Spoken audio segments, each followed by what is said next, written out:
चलिए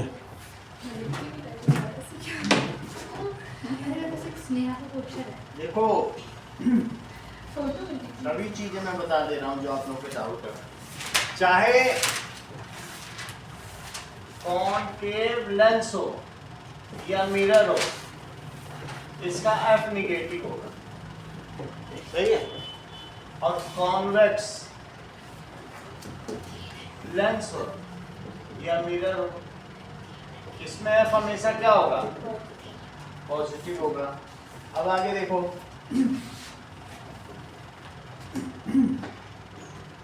U is always negative, U तो negative होगा ही, ठीक है। और अगर बाकी भी तो आप देख लेना कि कहाँ पे क्या बन रहा है। अब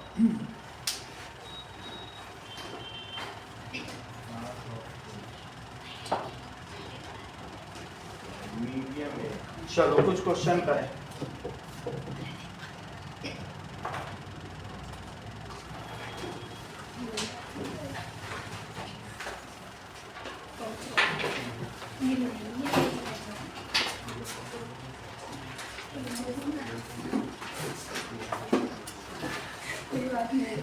आ जाओ आ जाओ। अब देखो, अरे इंटर्स क्वेश्चन दिया है, अरे enters from medium A to medium B, तो तुमको पाथ बताना है। जबकि reflective index of medium A is, ये मीडियम ए है और इसमें एन की वैल्यू है 2.42 और मीडियम बी है 1.65, ये इसका रिफ्लेक्टिव इंडेक्स।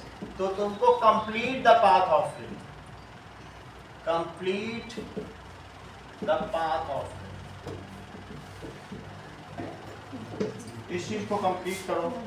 तो तुमको क्या लगता है, वो नॉर्मल के तरफ जाएगी या नॉर्मल से दूर हटेगी? अवे चली जाएगी, तो फिर ये ऐसे चली जाएगी। अवे का मतलब है ये तो और दूरी चली जाएगी, यहाँ ना जाके ऐसे चली जाएगी, अगर ये इसका पाथ है।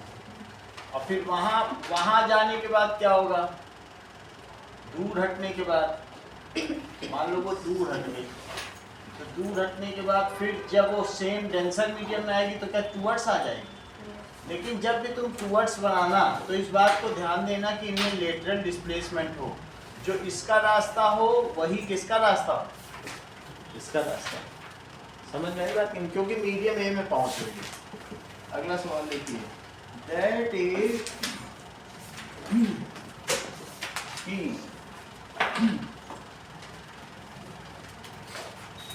चलो क्वेश्चन दिया गया है, एन ऑब्जेक्ट इज सिचुएटेड, ये खुद करो, ऑब्जेक्ट इज सिचुएटेड, कुछ सवाल आपसे करवाएंगे, at 8 centimetre, 8 centimetre from convex lens, convex lens है 8 सेंटीमीटर है, ठीक है। Of focal length, focal length 10 centimetre. तो तुमको ये बात पता करना है, find position and nature of image. करो, position and nature of image. चलो ये काम करो, फिर और भी चीजें कराएंगे।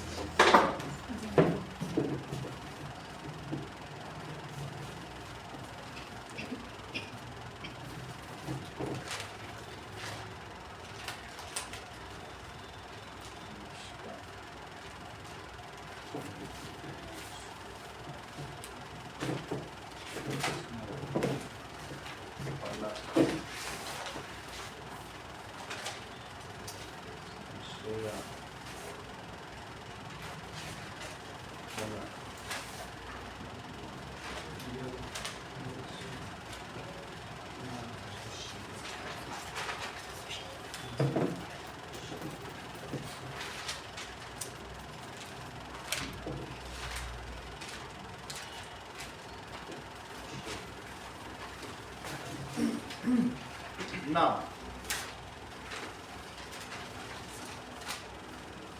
ठीक है, कुछ आया आंसर इसका? सर v -40 आ रहा -40 नेगेटिव में आएगा, v आ गया नेगेटिव में +40 आया ना, ठीक है।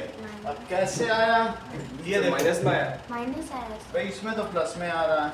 सिर्फ माइनस माइनस प्लस हो जाता है। अब मैं अब देख के करता हूँ, ठीक है, क्योंकि इस तरीके के क्वेश्चन खुद करना चाहिए। तो कॉन्वेक्स लेंस है तो f कितना हुआ, प्लस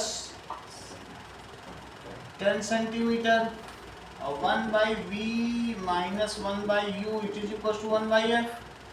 तो u कितना है, u देखो, -8 u is equal to -8 centimetre, तो -8 और it is equal to plus में, तो और ये 10 है, चेक करो, तो ये +10 रख दिया, 1/v प्लस 1/8 इट इज 1/10। इतनी बात समझ में आ गई, ठीक है। लेंस फार्मूला लगाया हमने, तो 1/v कितना हो गया, और 1/8 तो इट इज 4, और बात तो सही है, तो 1/v it is equal to, ठीक है, दैट इज -40, तो -1/40, तो v it is equal to -40 centimetre. लेकिन इसको इंटरप्रेट कैसे करोगे कि अगर लेंस है तो किधर बनेगी image, same side on same side where object is kept, क्योंकि इधर बन रही है, तो ठीक है। तो image will be formed at 40 centimetre from optical centre, image is formed, image will be formed at 40 centimeter from optical center to same side where object is kept.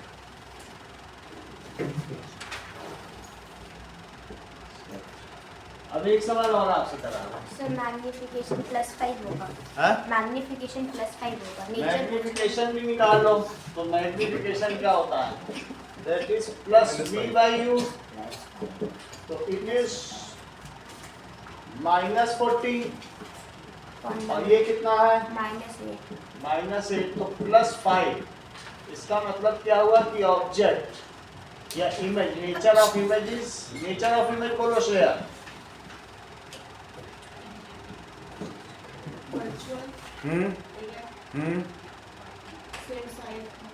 हाँ इससे बोलो वर्चुअल इरेक्ट, और बोलो ना पलक, हाँ वर्चुअल इरेक्ट, इरेक्ट में एक are बनाया करो Aditi, yes sir, and magnified. अब देखो एक क्वेश्चन आपसे करवाना है, दैट इज ये 2 ओम है, ये 4 ओम है, और तुमको इसकी पावर बतानी है। और ये देखो कि मान लीजिए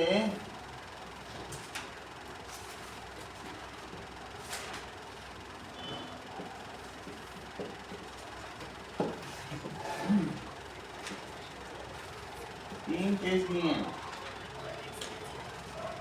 ये 2 ओम है, ये 4 ओम है,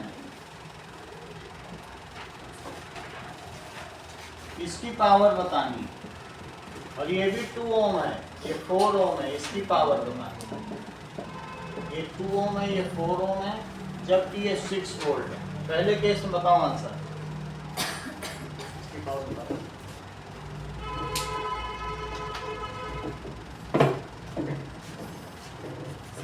सर 2 वॉट, कितना हो जाएगा, 2 वॉट 2 वॉट, ठीक है, चलो मैं लिख देता हूँ, और निकालो,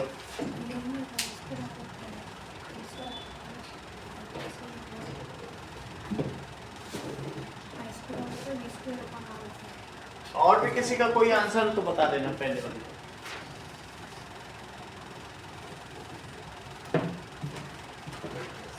सर 6 वॉट 6 वॉट इस वाले में फर्स्ट वाले में 6 वॉट, पलक और मोनिका का ये है। सर मैंने तो हाँ? वंदना। चलो और अगले का निकालो, अगले का या इसका जो तुम्हें आसान लगता हो।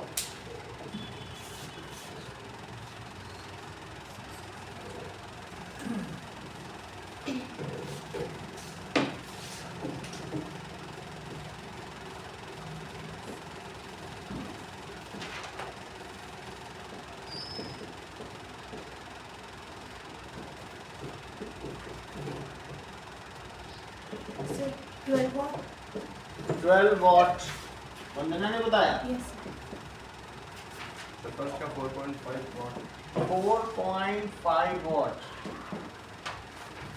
अभी चेक करते हैं, आप भी बताओ। सर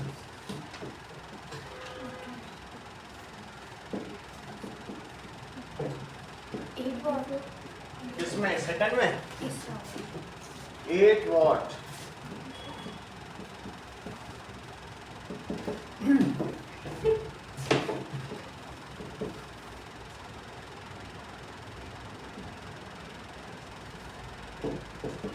तो 12 वॉट सेकंड वाला में सेकंड में चलो 12 वॉट। अच्छा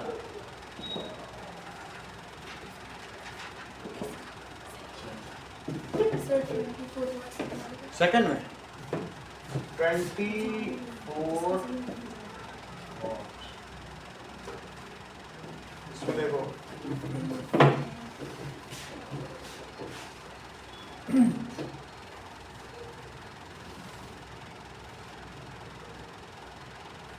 पावर का क्वेश्चन 3 मार्क्स का आता है इन दोनों में अगर ऐसा आता है। तो सबसे पहले अब हम देखते हैं फर्स्ट क्वेश्चन में।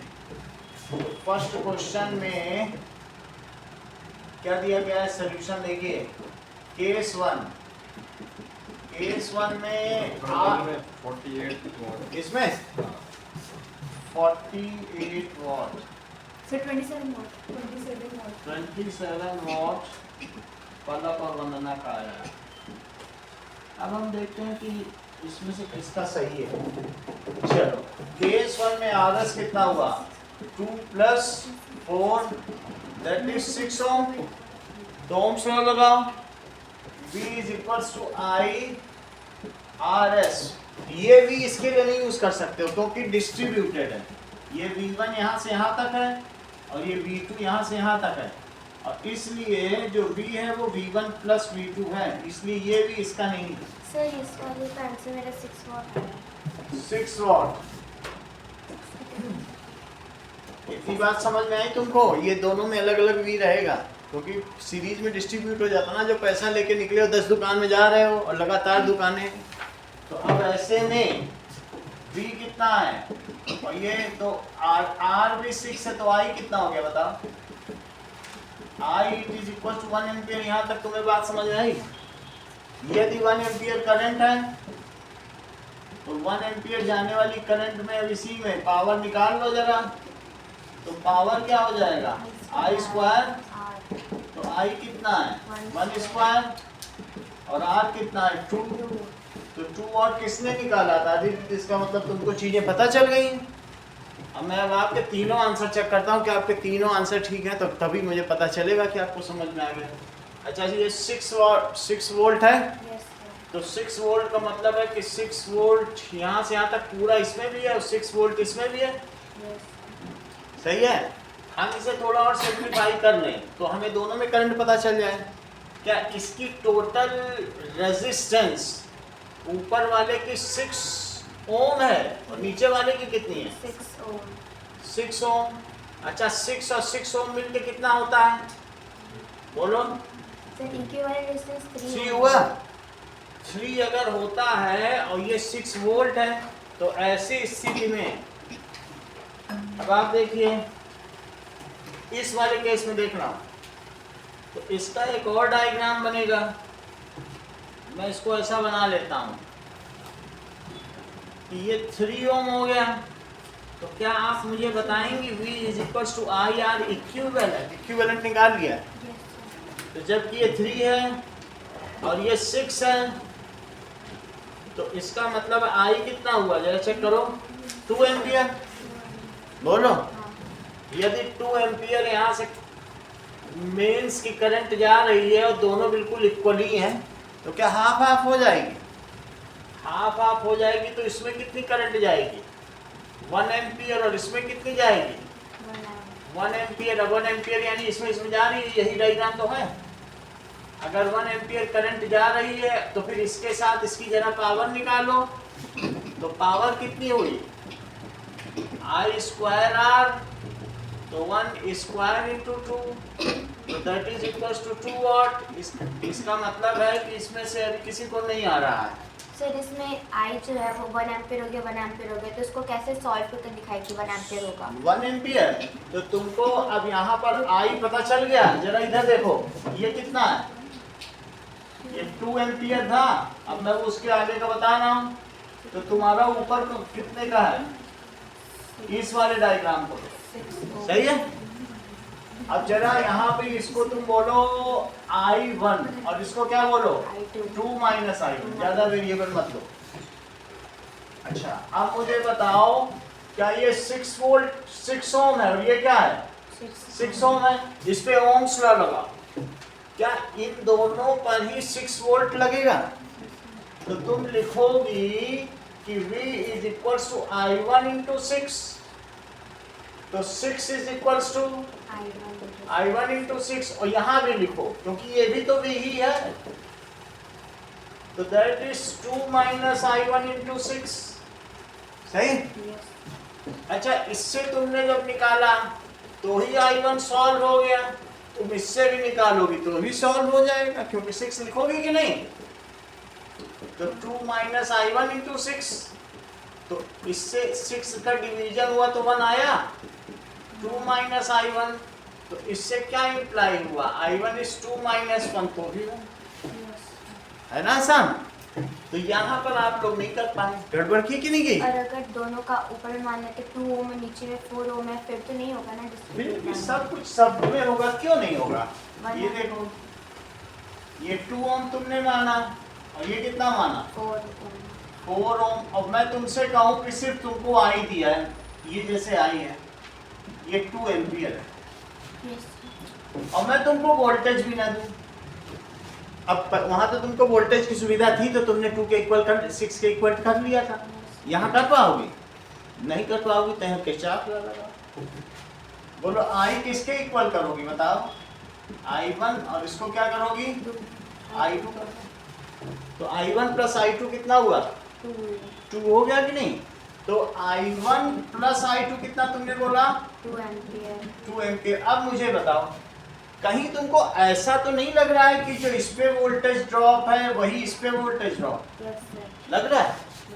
तो तुम इसका मतलब ये कह रही हो V is equal to I1 into 2 और V is also equal to I2 into 4, ऐसा कह रही हो क्या?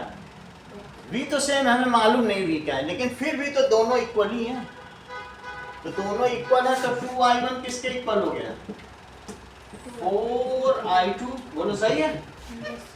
और तुमको एक इक्वेशन तो पता ही है, तो मुझे बताओ क्या I1 जो है वो 2I2 के इक्वल हो गया? यस। और यही वैल्यू जरा इसमें फीड करो और I1 की जगह 2I2 लिखो और प्लस I2 लिखो, तो क्या 2 दैट इज 3I2 किसके इक्वल हो गया? तो I2 किसके इक्वल हो गया? 2I3। बोलो, तब भी तो निकाल सकती हो, I तो हमेशा आपके हाथ में है। हर ब्रांच में I निकालो, I आ जाए तभी तो P निकालोगी। और जहाँ सिर्फ अकेला है और इस तरीके का, अब यहाँ चेक कर लें। अब तुमको ये केस समझ में आ गया इस तरीके के कैसे करने हैं? Yes sir. ये समझो। बताओ, यहाँ पे 6 वोल्ट है, इसमें देखें किसका आंसर सही है। 6 वोल्ट ये है और 6 वोल्ट यहाँ पर भी होगा, तो यहाँ पर तुम्हें ज़्यादा सोचना नहीं, आई भी क्यों निकालना, V स्क्वायर बाई आर करो, V भी पता है, R भी पता है। तो बोलो यहाँ की पावर क्या होगी? V square by R. V कितना है? 6, तो 6 स्क्वायर, और R कितना है? तो 36 बाई 2, तो 18 वाट। अब देखें 18 वाट किसका आया इसमें से? इसमें से किसी का क्यों नहीं आया? ये तो हम लोगों ने परसों ही किया था, बुक का ही क्वेश्चन था। तो तुमको V से V पता चल गया दोनों में 6 है, तो 6 होने से अधिक तुम्हें निकाल लेना चाहिए था, क्योंकि ये V है ना, V स्क्वायर बाई आर, बोलो ठीक है। अभी थोड़ी देर में T इक्वल्स टू VI वाला फॉर्मूला में लगा सकते हैं। जी, तो फिर आई निकाल लो।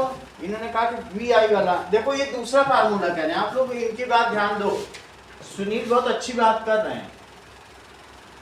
इन्होंने कहा कि सर मैं पहले आई निकाल लूंगा और फिर वी आई निकालूंगा, क्योंकि मैं आई तो आसानी से निकाल सकता हूं। तो अब देखो सुनील का भी आप पर्सपेक्टिव समझे बिना आगे नहीं बढ़ सकते। इन्होंने 2 ओम और ये कितना है 4 ओम और ये कितना है बोलो 6 वोल्ट है, ठीक है। और देखो सुनील का आंसर मैं मिटा नहीं रहा हूं अभी, अब हम उससे करेंगे। सो दैट मीन्स ये सब हटा दोगे फालतू। ना देखो सबसे पहले सुनील ने 1/RP किया, 1/2 + 1/4, तो इन्होंने RP से 4/3 निकाल लिया। अब 4/3 होने का मतलब इन्होंने मनी मन में एक इक्विवेलेंट सर्किट बना लिया होगा। हम वापस भी आ जाएंगे, लेकिन अभी इक्विवेलेंट सर्किट में इन्होंने कह दिया भाई ये 4/3 ओम है और ये 6 वोल्ट है, तो बोलो V को इन्होंने क्या लगाया होगा ओम्स लॉ में, IRP। तो 6 को क्या लिखा होगा, अभी खुद समझो, उनको मत समझाओ। दैट इज आई पहले समझने की कोशिश करो, बाद में समझाया करो। तो ये इधर आ गया, ये इधर आ गया, आई कितना हो गया 6 × 3/4, तो 6 3 जा 18/4, तो दैट इज 9/2 आई आ गया। तो सुनील ने सबसे पहले इसमें करंट निकाली होगी, ये काम किया होगा। हम देखेंगे कि सुनील ने गलती कहाँ की, करंट तो निकाल ली। अब करंट के बाद इन्होंने इसमें I1 करंट मानी होगी और इसमें कितना माना होगा 4.5 - I1, ऐसा इसलिए क्योंकि 6 तो दिया ही है, हम क्यों दो इक्वेशन बनाए। अच्छा सुनील ने माना होगा कि पैरेलल में दोनों में 6 वोल्ट होता है, तो दिस इनटू दिस, सही है। I1 कह रहे सर मैं एक बार I1 निकाल लूं फिर मैं VI करके तो इसका पावर निकाल ही लूंगा। तो सुनील ने ये प्रयास किया होगा, मैं सुनील की अप्रोच बता रहा हूं जो आप लोगों के लिए भी कारगर है। तो इन्होंने किया होगा कि V = I1 × R1, तो 6 = I1 × 2, तो I1 इनका 3 आ गया होगा। अब मर्जी हो तो ये I2 निकालने 1.5 आएगा, क्योंकि गंगा की धारा है। अगर वहाँ 3 चार्ज जा रहा है तो यहाँ 1.5 जाएगा। निकालना चाहो निकाल लो, हमारे मतलब का नहीं, मर्जी हो तो निकालो। तो फिर अब सुनील ने क्या किया होगा, इन्होंने कहा सर मैं तो VI लगाता हूँ और VI मुझे काफी पसंद है, ठीक है, क्योंकि ये पवई घूम के आए हैं, तो पवई का मतलब PVI, मुंबई के आसपास पड़ता है, बहुत अच्छा शहर है। अब जरा देखो, तो इन्होंने V को 6 रखा और I को 3 रखा, और देखो इनका कितना आ गया 18 वॉट। अच्छा इनका भी 18 आया और हम लोगों का भी 18 आया। अब देख लो कितना रिजम्बल कर, सही। तो तुम चाहो सुनील का प्रोसेस अपना सकते हो, लेकिन जो भी अपनाना पहले आई निकाल लेना। ये नहीं कि जो पूरी करंट है वही इसमें भी मान ले, बोले सब तो वही है, एक ही तो डायग्राम, ऐसा नहीं मानना, ठीक। तो समझ में आ गया ना आपको आई कैसे निकालना है। चलो अभी मैं एक और देंगे, तब तक इस पे काम कर रहा है।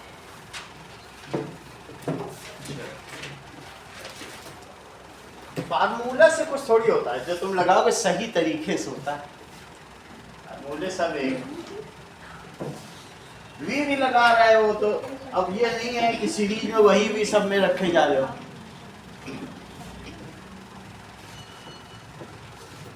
अभी पलक के लिए एक और सवाल देंगे, पलक की चेकिंग बाकी है क्योंकि इनका कोई आंसर करेक्ट नहीं है। चलो ठीक है, क्योंकि पलक पे तो मैंने दांव खेला। अब अगला देखो, that is bulbs of 10 what power. 10 what की पावर है। अच्छा कितने बल्ब लगाए जाएं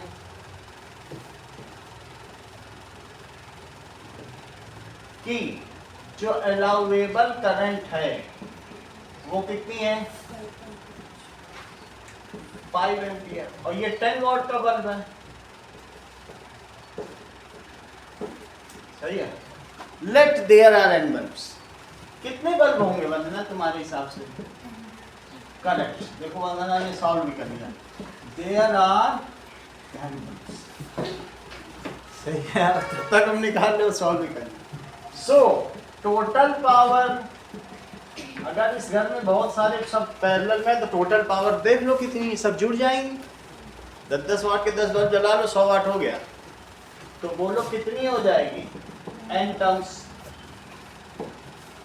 so that is equals to np, यही तो टोटल पावर है। लेकिन total power is equals to, अभी चार्ज ले लेगी तुमसे पावर का, इधर देखो ध्यान, that is vi, total power कितनी हो गई? vi, v कितना है? 220, i कितना है? 5 लिखो। ये सब वंदना ने थोड़ी देर पहले ही कैलकुलेट कर लिया। और पावर 1 की कितनी है बोलो? तो बोलो n कितना आ गया? अपॉन 10, तो ये 0 से 0 का तो 110 बल्ब। समझ में आई बात कि नहीं? सही है, चलो।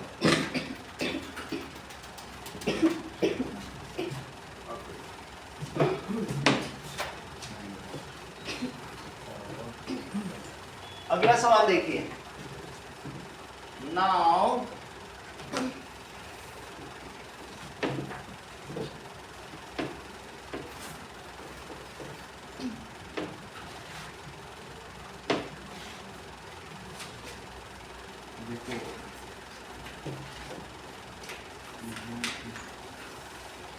एक और क्वेश्चन बनाएंगे। क्वेश्चन है that if a person bears length of power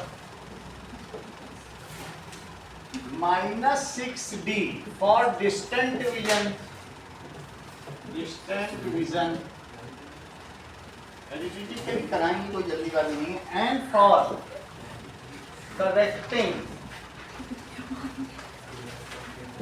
near vision, इस बार वंदना जल्दी नहीं बताना, मोनिका को काम करने देना। Correcting near vision is +2d, find focal length in each case, find focal length in each case, also find near point and far point of his eye. अब देखें मनिका क्या इसमें कर पाती है। वंदना तुम मत बताओ उसको,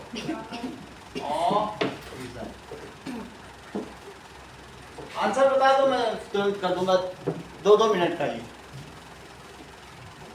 उसका डिफेक्टिव ही जाना है, दोनों ही डिफेक्टिव है, मायोपिया भी है, हाइपरमेट्रोपिया भी लग रहा है, ऐसा मतलब प्रेसबायोपिया, दोनों तो एक साथ नहीं हो सकते, बूढ़ा व्यक्ति है।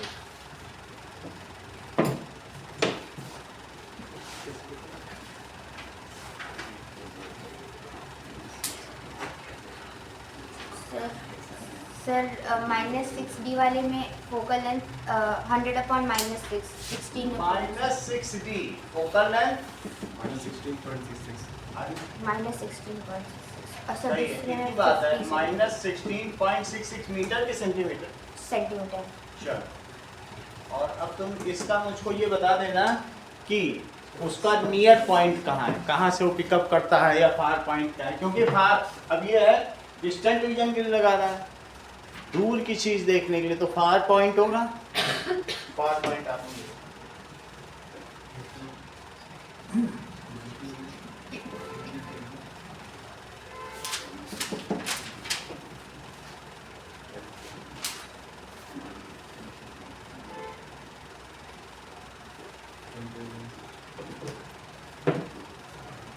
सर इसका फोकल लेंथ 50 सेंटीमीटर, चलो 2d का plus +50, focal length +50 centimetre.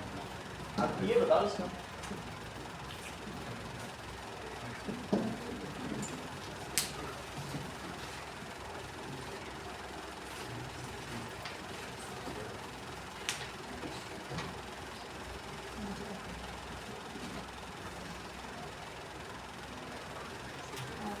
So minus 33.3. Minus 33.3. Minus 33.3, ये इसका फार पॉइंट हो गया। इसका भी बताओ। कल ही तो कराया मोनिका, पेन तो चला लो, 100 सब वर्बली निकाल रही है। 100 सेंटीमीटर। हाँ? 100 सेंटीमीटर। ये वर्बली कैलकुलेट कर रहे हैं। अब हम चेक करें, सही है। फार पॉइंट है तो फार पॉइंट उसका रिसीड घट गया है, तो बताओ 1/v minus 1/u it is equal to 1/f। उसको तुम्हें इन्फिनिटी की चीज दिखानी है, तो इन्फिनिटी की चीज दिखाने के लिए माइनस इन्फिनिटी, और तुमने कितना रख दिया इसको 16.6। इसको फ्रैक्शन बताओ जरा कितना आया होगा। 100/6. 100/6, और जो कि निगेटिव में आया, यहाँ तक सही है। तो 1/v plus 1/infinity is minus 6/100, सब सेंटीमीटर में ही है। 1/v plus 0 it is minus 6/100, तो v कितना हो गया, पलट लो 100/-6, तो दैट मीन्स उसका इन्फिनिटी की चीज भी दिखानी है, तो ऑब्वियस है कि माइनस 16.66 सेंटीमीटर। सर अगर फोकल लेंथ फोकस ये है तो फिर इमेज तो उसका डबल में बनती है ना। अब हमको ये इतना नहीं पता, इन्फिनिटी से आने वाली चीज जहाँ कन्फाइंड हो जाए वही फोकल लेंथ होती है। तुमको सितारे दिखाने हैं उसको, अब सितारे तो कैसे दिखाओगी, वही वो डेफिनेशन ही है प्रिंसिपल फोकस की, तो क्या करें। ठीक है, अब ये मोनिका का आंसर चेक देखिए सही निकाला है कि नहीं। सर 50/3 होगा। 50/3 का लेक्चर करें। 1/v minus 1/u it is equal to 1/f। तो बताओ u कितना है, अब उसका नियर पॉइंट है 25 सेंटीमीटर, तो माइनस 1/25 और 1/v इट इज 1/, ये 50 होगा प्लस 50, तो 1/v प्लस 1/25 इट इज 1/50, तो 1/v क्या हो गया। ऐसे ही क्वेश्चन आते हैं बहुत बड़े बड़े और कठिन नहीं आते, यही करते हैं तुमको, सरल ही आए बट वो आप करें। तो 1 माइनस 2, तो 1/v कितना हो गया, that is equals to minus 1/50, तो v कितना हो गया माइनस 50 सेंटीमीटर। वो 50 सेंटीमीटर दूर पर रखी किताब हो तभी पढ़ पाएगा, उसकी जो विजन है वो दूर चली गई है। अब अगला सवाल देखिए। नाउ दैट इज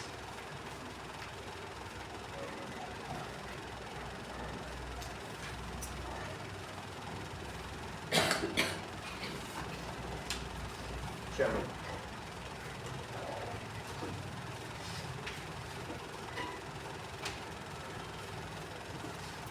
ओके,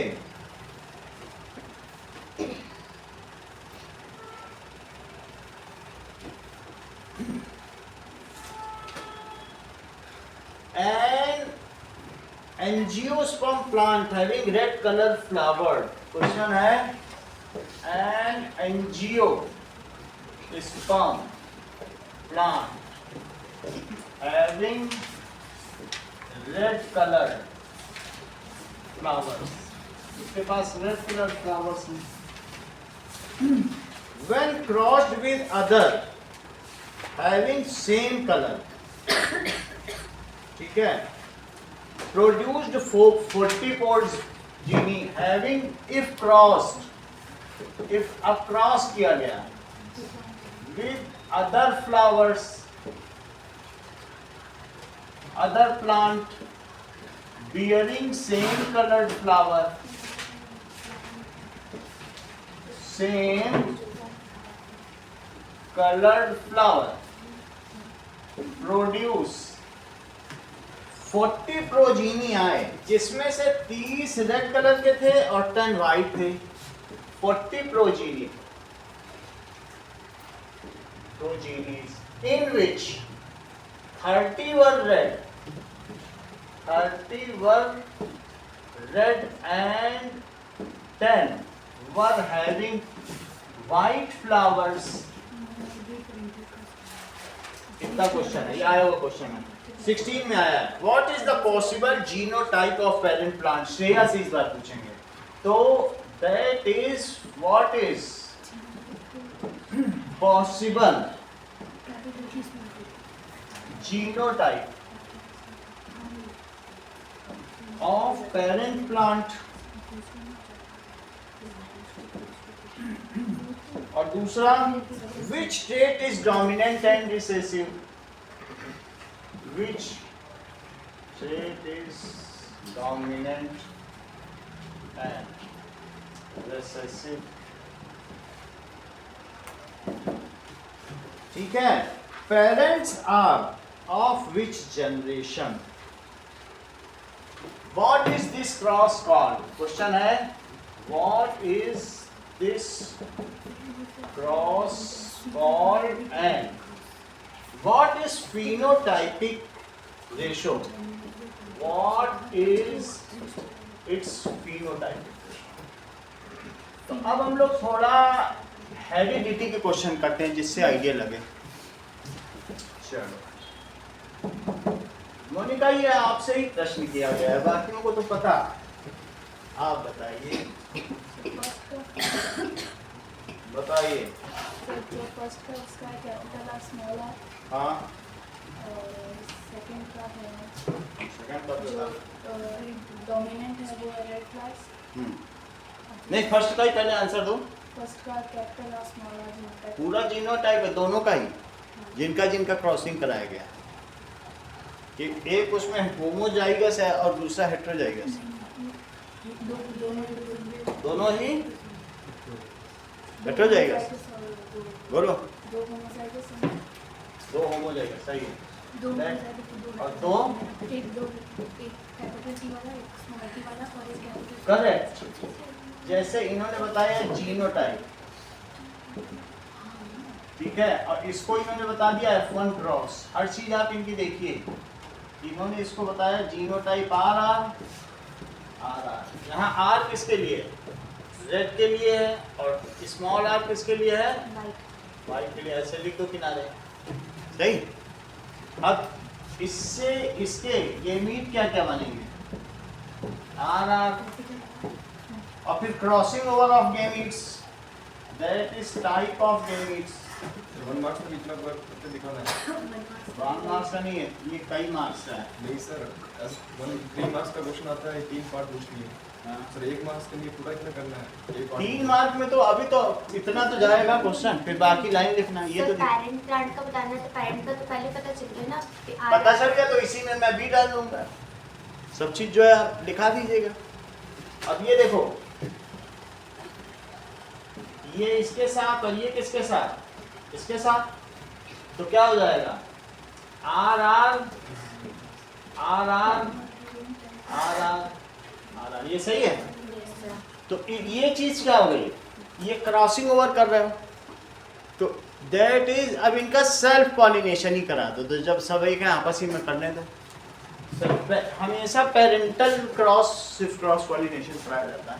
तो ये चीज हो गई self pollination. Self pollination during crossing over. इस चीज को कहते हैं क्रॉसिंग ओवर. अब इससे ये जो चीज मिली, ये F1 जीनोटाइप है कि F2 जीनोटाइप? F2 genotype. और F2 क्योंकि F1 का क्रॉस कराया, वो होमोजाइगस थे ही नहीं, पेरेंटल क्रॉस आपने कराया नहीं. तो F2 का फिनोटाइप क्या हुआ? That is red, red और white. तो फिनोटाइपिक रेशियो बताओ. 3:1. Phenotypic ratio red is to white, it is equals to 3:1. अब अगला सवाल पढ़ो. Which trait is dominant? What is this cross called? Monohybrid cross है. ठीक है. बी में क्या होगा? Red colour is dominant. White is recessive और ये मोनो हाइब्रिड क्रॉस। चलो आगे देखो।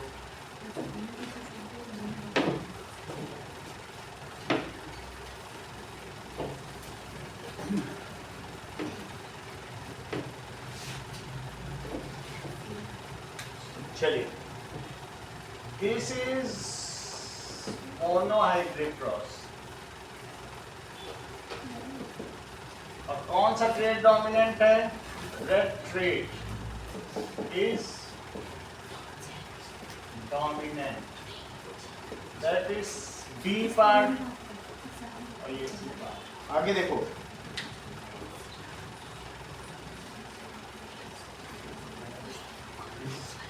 क्वेश्चन दिया गया है, if image formed by a mirror, spherical mirror, is 3 times real and inverted, इतनी बात कही गई है, and its focal length is -15 centimeter. Find position of object and image. ये खुद बताओ। ये सवाल करो, बुक का ही है, फिर इसके बाद अगला class. concave between x and 2r. बताओ पोजीशन, दोनों ऑब्जेक्ट एंड इमेज। ऑब्जेक्ट भी बताओ कहाँ, आप डिस्टेंस बताइए।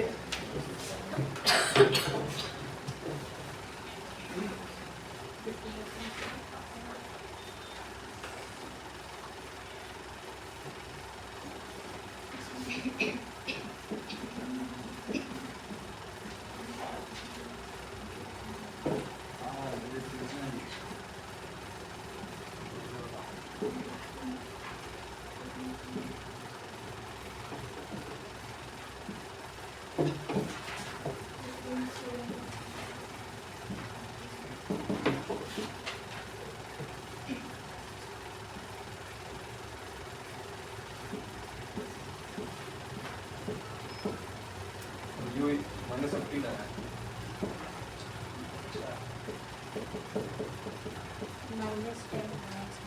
और इन्होंने फोकल लेंथ भी ऑब्जेक्ट रख दिया, बहुत बड़ी बात। So u -10 centimeter. मैं सुनील का भी लिख लूं क्योंकि बहुत बड़ी बात है, अपने आप में क्रांतिकारी कदम है, फोकस पे ही रख दिया है। अच्छा, पैरेलल बनेंगे इन्फिनिटी में जाके। यू आपका कितना आया? -10 centimeter. ये -45 रिलेशनल प्रतीक होता है। v -45 बी को इन्होंने -45 फोकस पे रख के ये इमेज कहीं फाइनाइट बना रहा है। ये अपने आप में कितना क्रांतिकारी है, फोकस पे रख के। बहुत बड़ी 30 centimeter. 30 सेंटीमीटर।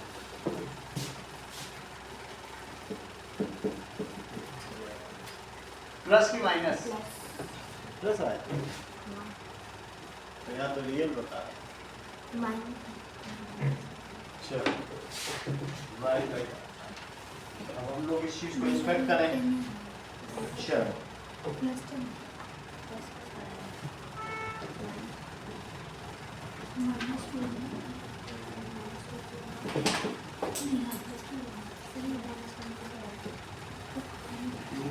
जो बुक के सवाल हैं उनकी तो आपको तैयारी रखनी ही चाहिए।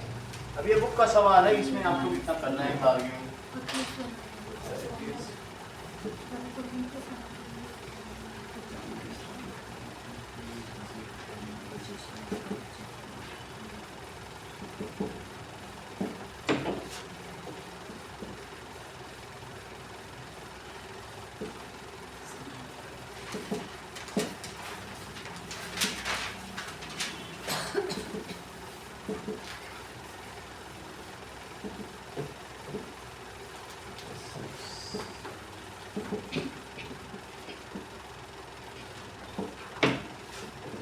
चलिए अब हम लोग देखें कि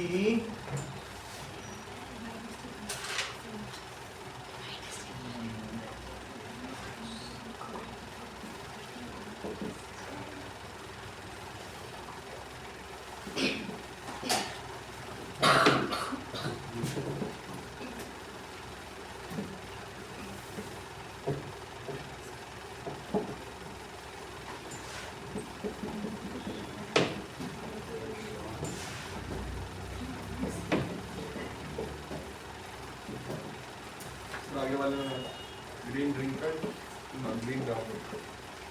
ग्रीन रिंकल्ड ग्रीन राउंड, ये सही है। अगला देखो, अगले का जेनेटिक कंस्ट्रक्ट लिखो।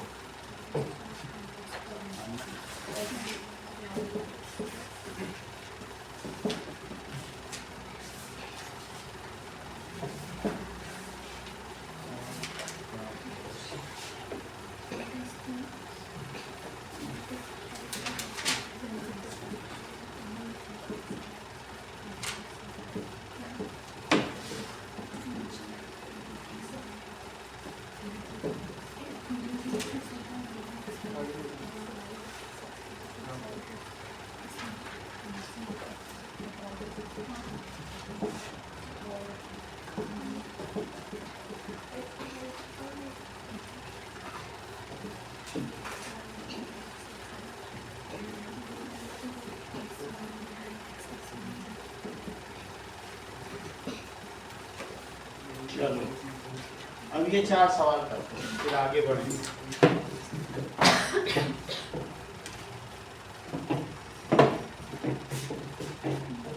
ठीक है, इस क्वेश्चन को किया जाए, इनकी तरफ से कोई आंसर ही नहीं है अभी तक से। सर मेरा भी अदिति वाला आता है। अदिति वाले का क्या? अच्छा देखें जरा।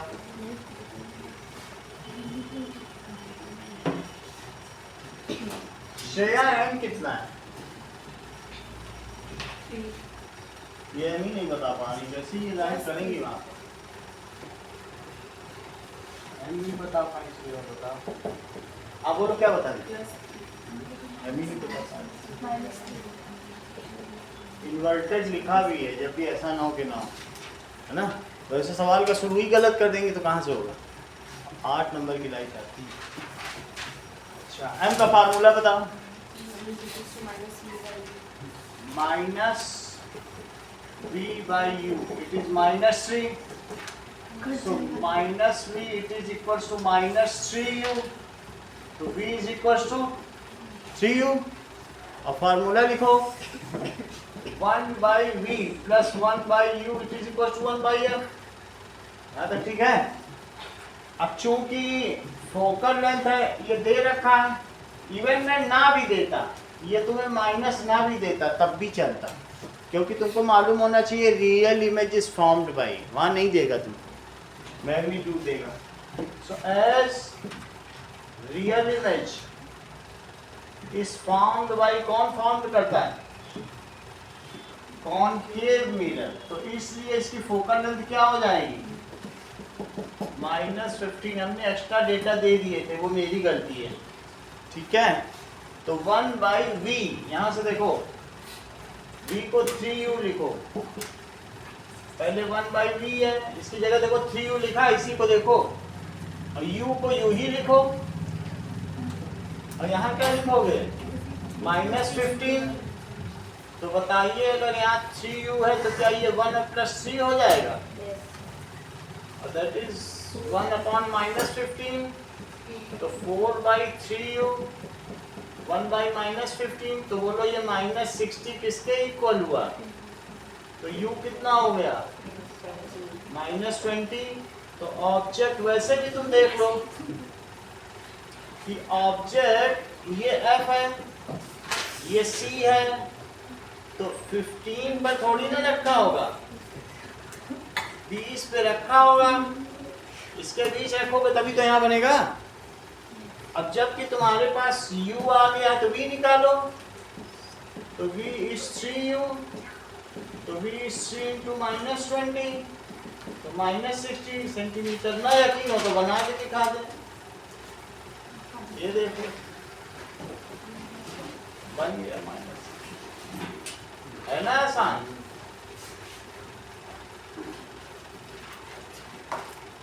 बोलो बात समझ आ गई? तो ये सवाल 3 नंबर का आता है, दिखने में छोटा है। अगला सवाल देखिए, ये इन्होंने बता ही दिया है, ग्रीन रिंकल, इसका क्या हो जाएगा? रिंकल। और ये क्या हो गया? Green round. What is the genetic construct of human sperm चलो इस चीज को देखिए, जीन बताने तो लिखो क्वेश्चन नंबर 3 लिखो, genetic construct of human sperm, that is 22 autosomes unpaired or plus X और Y sex chromosome. Genetic construct of human sperm लिखना तो ऐसे ही लिखना, ये तो नंबर ही नहीं, जीन पूरे पूछे गए, ऑटोजोम और सेक्स क्रोमोसोम, और genetic construct of human ova 22 autosome unpaired और plus X chromosome sex chromosome,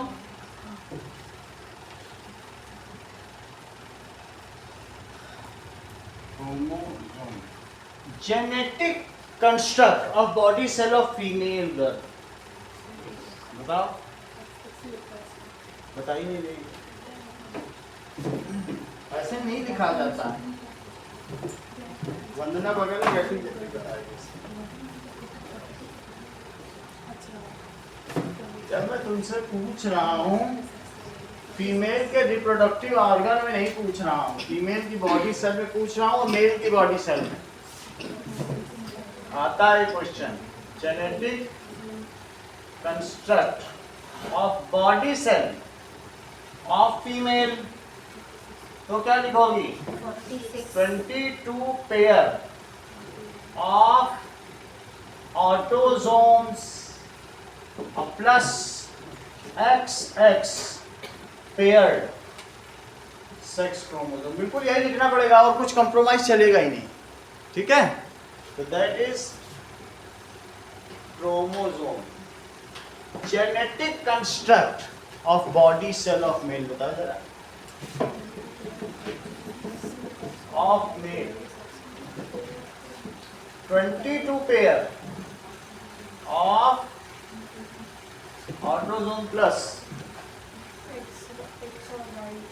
और कहाँ लगा रही है XY होगा ना, हर चीज पेयर्ड होती बॉडी सेल में, soma cell, auto cell, somatic cells, body cells, stem cells, सब इसके नाम है। तो बॉडी सेल को क्या कहते हैं, soma cell, stem cell, auto cell, body cell, कुछ भी आ जाए एक ही बात है सब, सही है। बॉडी सेल तो लिख ही दिया, ऑटोजोम में तो ऑटो सेल्स, चलो XY सेक्स। अगला सवाल देखें, दैट इज क्वेश्चन नंबर 4, तो देखिए।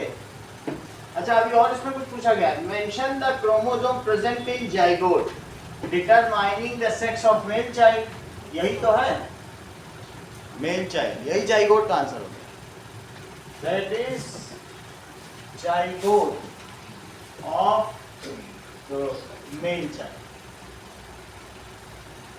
चलिए अगला सवाल देखें, क्वेश्चन नंबर 4 देखो, कहा गया है कि अनंत में ऐसा देखा,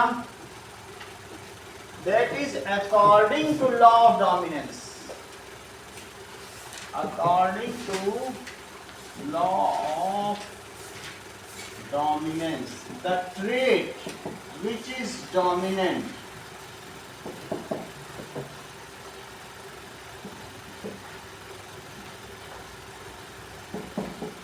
during parental cross is reflected या expressed in F1 generation, while recessive traits remain hidden या unexpressed, while recessive trait remain unexpressed in F2 generation. ठीक है, both traits, that is dominant recessive, expressed in 3:1 ratio, are expressed. ठीक है, here tall plant is clearly, here tall plant is having, tallness is the dominant trait and dwarfness is the recessive trait. बोलो बात सही है? Clearly here tallness is dominant trait and dwarfness is recessive.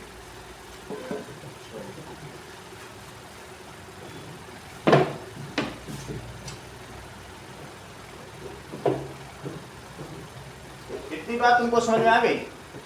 अब ये समझो कि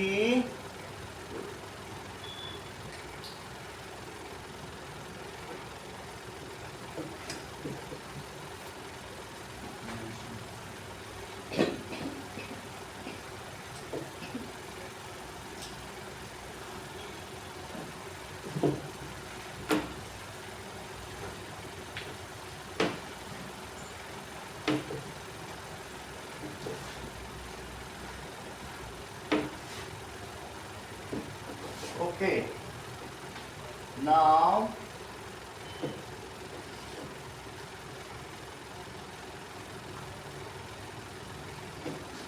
question दिया गया है, एक इसका देते हैं फिर उसके बाद करना है। ऐसा दिया गया है कि मान लीजिए इनके बीच 30 सेंटीमीटर का अंतर है, इसकी फोकल लेंथ है, सही है? तो इन्होंने कहा कि अब ये C हो गया, तो इसके बाद मान लीजिए यहाँ पर एक ऑब्जेक्ट रखा है, तो कितने पर रखा है? 40 सेंटीमीटर पर रखा है, ठीक है? जबकि इसकी फोकल लेंथ कितनी है? 15 सेंटीमीटर है, और इसकी फोकल लेंथ कितनी है? 10 centimetre. Find the final position of image. समझ में आ गया? है आसान सवाल। तो तुमसे क्या पूछा जा रहा है? फाइंड द, दोनों की फोकल लेंथ दी है, स्पेसिंग भी दी है, फाइंड फाइनल पोजीशन ऑफ, पहले वाले का केस देखो, तो मुझे बताओ कि अगर 40 सेंटीमीटर में है तो u कितना है बताइए? -40 सेंटीमीटर। और बताइए f कितना है? स्मॉल f की वैल्यू बताओ। सॉरी, दैट इज प्लस 50 होगा, क्योंकि ये कॉन्वेक्स है, तो हम तो कहीं भी रख सकते हैं। वो उसका f1 है, दैट इज सेकेंडरी फोकस के इधर ही तो रखा जाएगा, बनेगा तो जहाँ असली में वही तो फोकस होगा। तो कितना हो जाएगा बोलो? +15 सेंटीमीटर। और तुमको क्या निकालना है? यहाँ से v निकालो पहले, तो जो v निकलेगा वो दूसरे के लिए u का काम करेगा। v निकलेगा, मैं बता रहा हूँ, अभी डायग्राम में बता रहा हूँ। चलो अब ये देखो, जो सवाल याद आते जा रहे हैं वो बताते जा रहा हूँ, ये सब आए हुए सवाल, कठिन कोई नहीं है। अब v का पता करना, जरा देखो तो 1/v - 1/u = 1/f, यही तो लेंस फॉर्मूला है। अच्छा, so that is 1/v - 14, it is equal to 1/+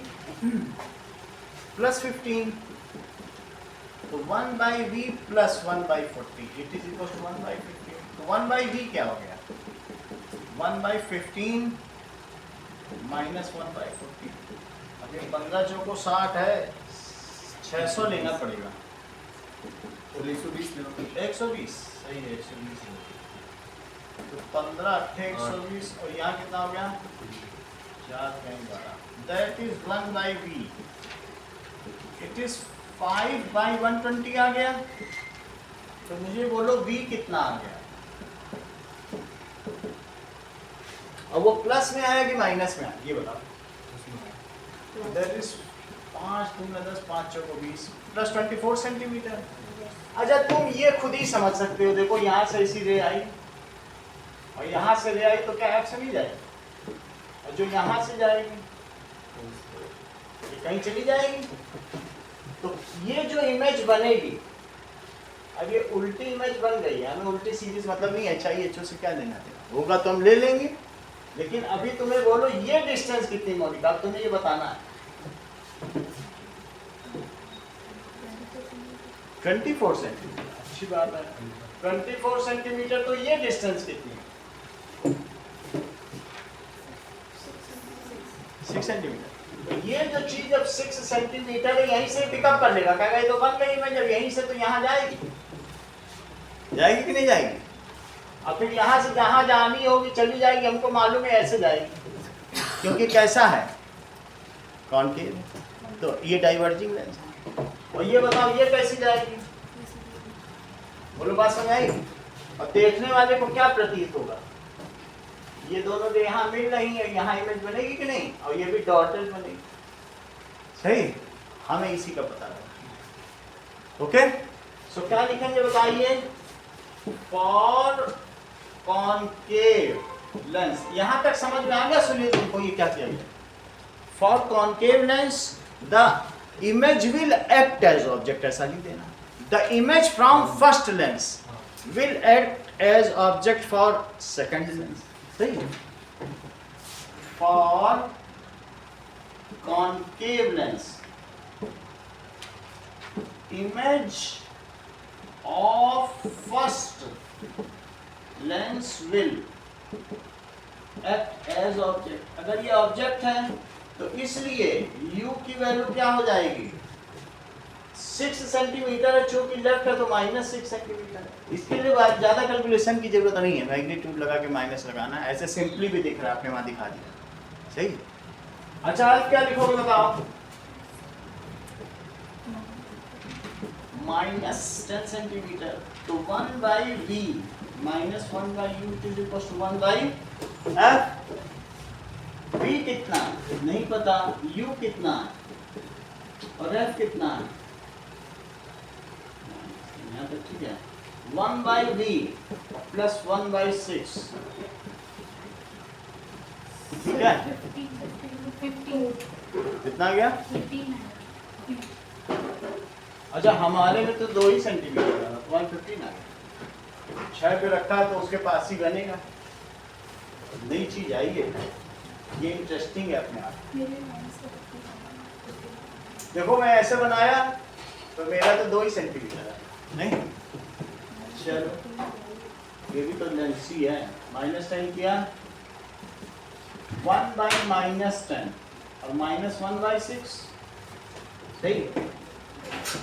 check करो 10 दूनी 20 30 30 आ गया, तो 30 है तो -3 और -5, तो क्या ये -8 by 30 हो जाए, बोलो। तो अब v कितना होगा -30 by 8। भाई चित्र से भी बहुत सारी चीजें समझ में आ जाती हैं। तो -15 by 4, 15 by 4 को जरा सॉल्व करो, 4 3 जा, उससे तो कम ही आएगा ना, 4 3 जाकर 4 4 जा 16, लेकिन फिर भी 3 बचा, तो 4 7 या 20 है तो 4 5 चाहिए, तो इसलिए v कितना हो गया। So image will be formed at 3.75 centimeter before the optical center of second lens। ये तुम्हें लिखना होगा, इस पे नंबर है, ठीक है, सही है। तो अब ये जो भी है इस चीज को लिख लो,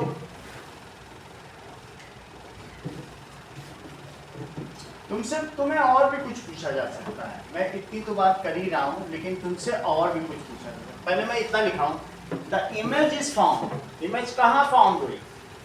image is formed at 3.75 centimetre before optical centre. दूसरे अवतल लेंस के प्रकाशिक केंद्र से इतना पूर्व उसका प्रतिबिंब बनेगा। लेकिन तुम्हारा इंटरेस्ट तो ये है कि वो रियल हुआ कि इन्वर्टेड। असली चीज तो तुम्हारे मन में यही चल रही ना। सो ऑप्टिकल, अब आगे देखो एम क्या होता है श्रेया लेंस के लिए?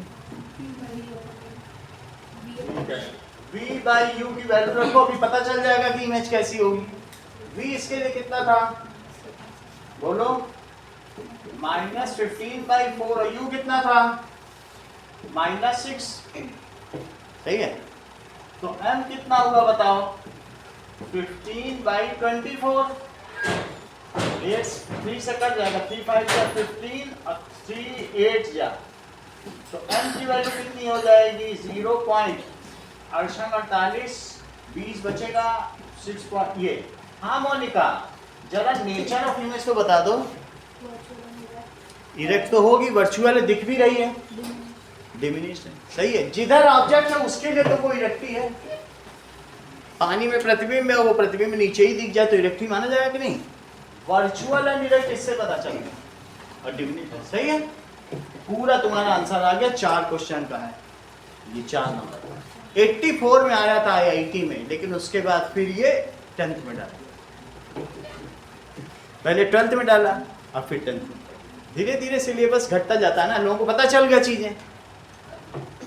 आगे that is equals to images virtual, erect and diminished.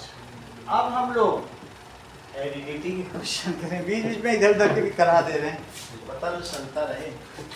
चलो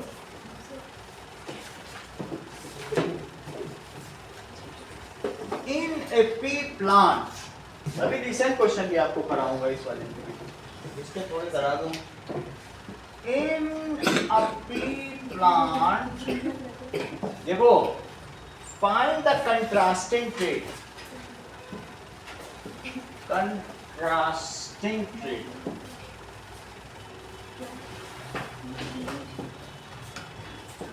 if the position of flower is terminal, Monika कोई बताने देना। if the position, वंदना तुम सब बता देती हो, position of flower is terminal. Second, the flower is white in color.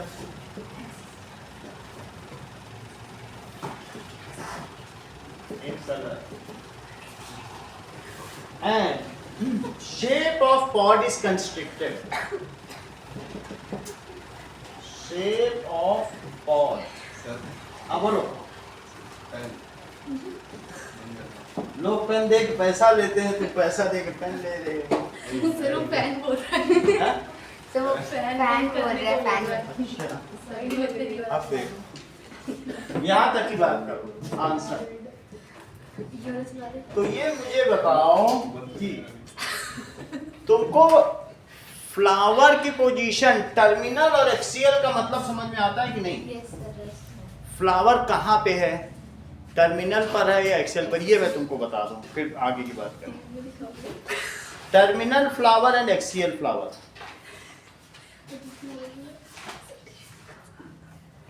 देखो फिर आगे की चीज हो जाएगी।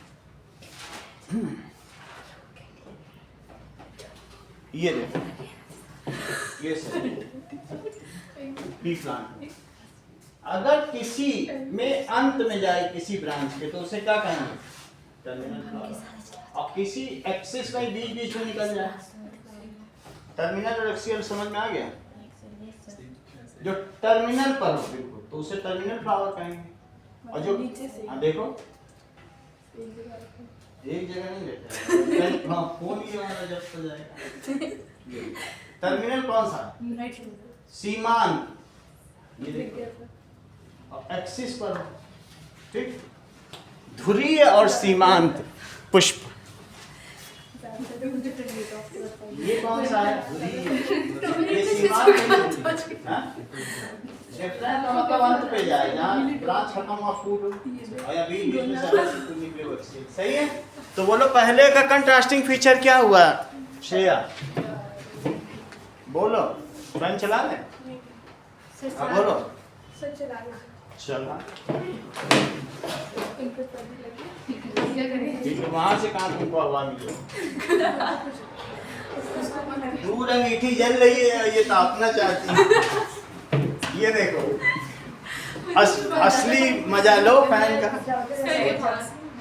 ये नहीं, वो नहीं समझेगा। यहाँ देखो, that is contrasting feature. Terminal का क्या हुआ? एक्सियल।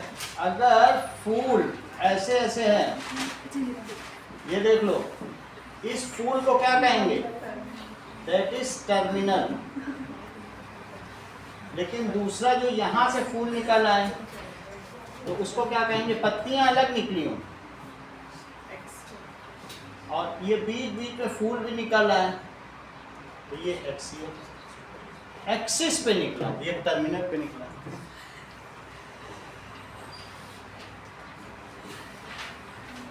बोलो सही है। अगले सवाल का उत्तर दें। पलक। चलिए ठीक है, मैं यहाँ की बात मान ली। वॉयलेट है? ठीक है। पर्पल, पर्पल लिखना। थर्ड का आंसर दीजिए पलक। करेक्ट। इन्फ्लेटेड।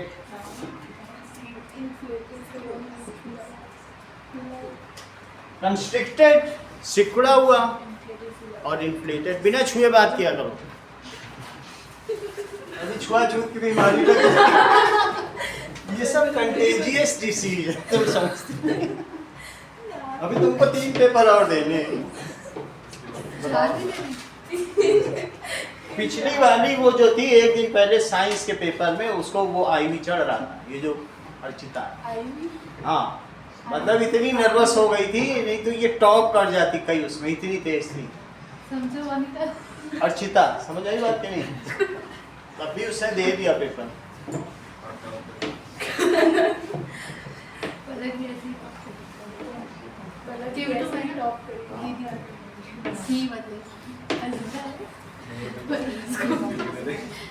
अब आगे देखो, अगला सवाल। नाउ हाउ डू, अच्छा क्वेश्चन है। हाउ डू, बुक का ये लेकिन बहुत इंपॉर्टेंट है। Mendel's experiment show that traits are inherited independently. इसका अच्छा आंसर है। How do Mendel's experiment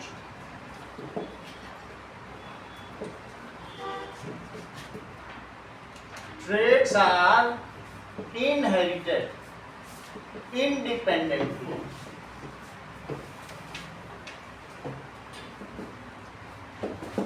Sure. That is Mendel perform. इन्होंने क्या किया? लिख लीजिए। Mendel performed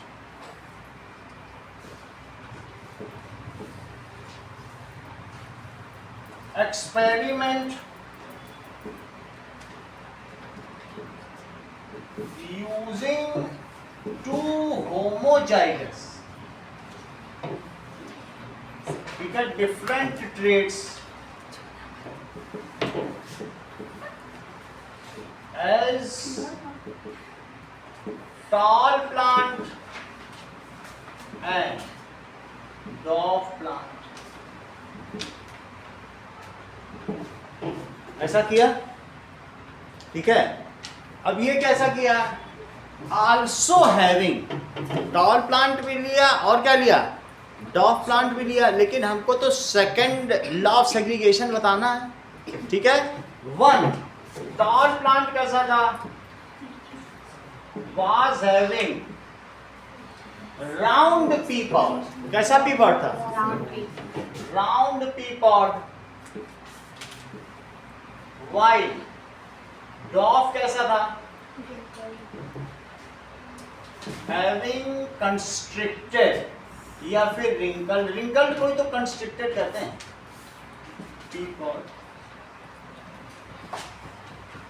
during parental cross he obtained F1 generation.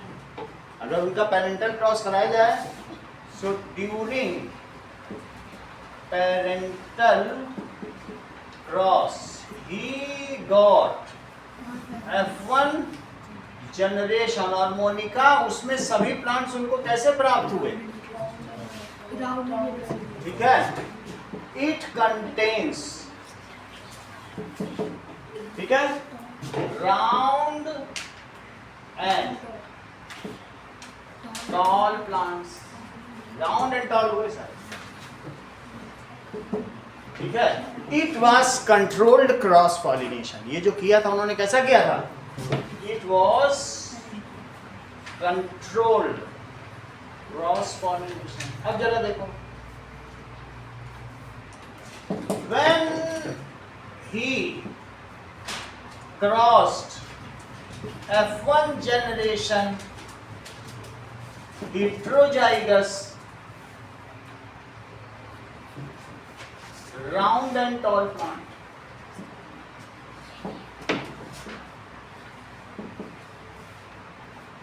then in F2 generation उन्हें क्या मिला? He got, वंदना बताओ, जैसे पता करते हैं। राउंड येलो ये अच्छा बता रहे, बहुत टैलेंटेड नहीं है सर, आप राउंड ऑफ लोग। राउंड, टॉल राउंड, क्या मिला? टॉल राउंड टॉल आप बोलो बोलो। टॉल रिंकल्ड, टॉल रिंकल्ड, और बोलो। डॉफ राउंड। ठीक है, टॉल है तो डॉफ राउंड, और क्या मिला? डॉफ रिंकल्ड। किस रेशो में मिला?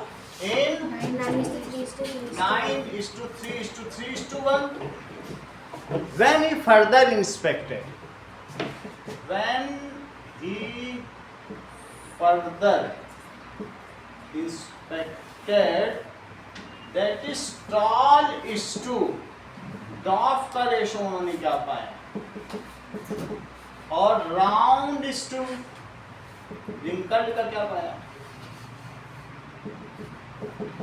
This clearly indicates that during dihybrid cross जो उनके traits हैं, these are inherited independently, express तो हो जाते हैं F1 जनरेशन, F2 जनरेशन, ठीक है, तो वो तो ठीक है।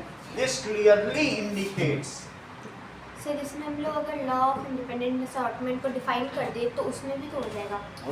इंडिपेंडेंट असॉर्टमेंट करते हैं, clearly indicates that जो traits are independently assorted during dihybrid and trihybrid cross, traits are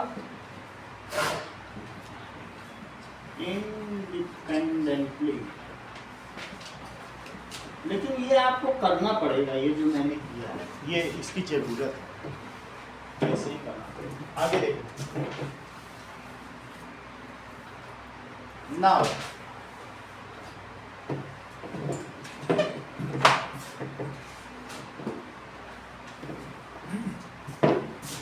ये क्वेश्चन और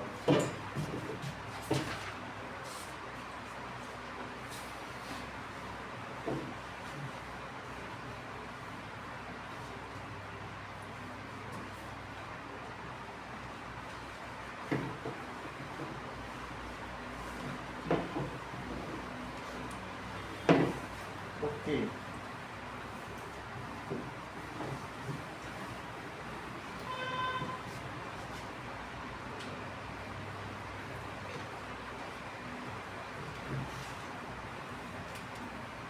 that is Guinea pig having black color when crossed with, that is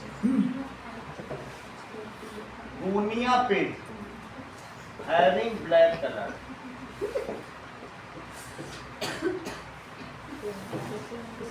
जब इनको क्रॉस किया गया guinea pig having same colour, black को black के साथ, when crossed with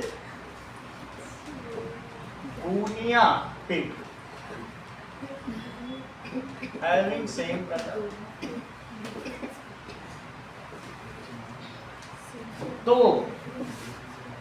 it produced 80 offspring. It produced 80 offspring. चलिए ठीक है, 60 were black and 20 were white. 60 black and 20 white. Question दिया गया find the genotype of F1 cross. Find the genotype of, ठीक है, गुनिया ये F1 क्रॉस। और सेकंड पूछ रहा है find the genotype of F2 offspring. Offspring का मतलब है प्रोजीनी, जो मिले। Okay, what is this cross called? What is this? अभी श्रेया ही बताएंगी, श्रेया की तरफ से आंसर। महामाई के चरणों में कोई बेटी नहीं आई अभी तक। Capital B, so that is genotype. It is capital B और स्मॉल बी। अगर ऐसा होगा तभी ऐसा होगा। वेयर बी क्या है? ब्लैक और स्मॉल बी वाइट, ऐसे लिख देना। और सेकंड का बताओ जीनोटाइप।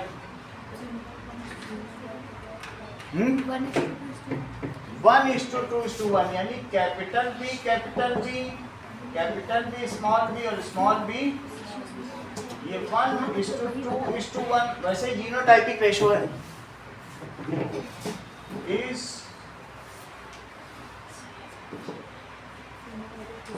इसको क्या कहेंगे?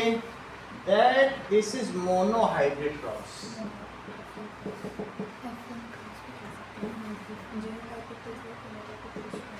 जब एनिमल हो तो पॉलिनेशन ना कह देना, हम तो क्रॉस ही।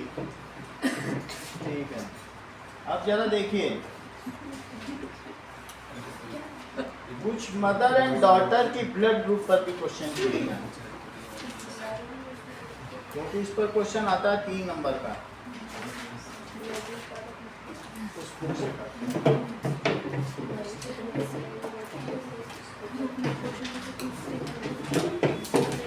कब तक? जब तक हम मदर एंड डॉटर पर क्वेश्चन ढूंढ रहे हैं। आप लोग दैट इज, ये 15 सेंटीमीटर है, ये 15 सेंटीमीटर है और ये 15 सेंटीमीटर है। सो फाइंड रिजल्टेंट पावर, ठीक है, ये 10 सेंटीमीटर है। Find resultant power and resultant focal length, and if ray falls parallel to them, find the location of image obtained. Find resultant, ये बहुत बार आया हुआ क्वेश्चन है। Power and resultant focal length. If ray falls parallel to first lens,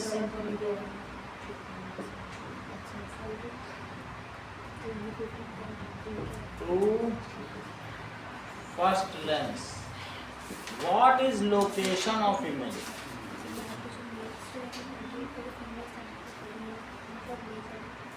Consider all lens ultra thin. पतले पतले मान। चलो इसको तुम करो, मैं दूसरा आपको करा। सर वंदना को ये क्वेश्चन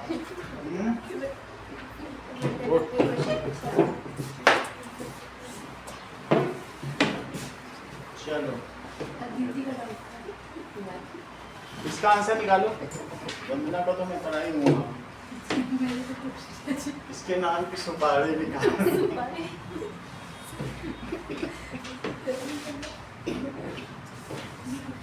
करा रहा हूँ, सवाल को करो। वो तो पता करना सरी 15 10 15 क्या है? करेक्ट। ये बहुत तेज है, देखो तुरंत निकाल लिया। औरों को भी करने दो, अभी अपने आंसर को छिपा के रखो इन लोगों को, ठीक है। चलो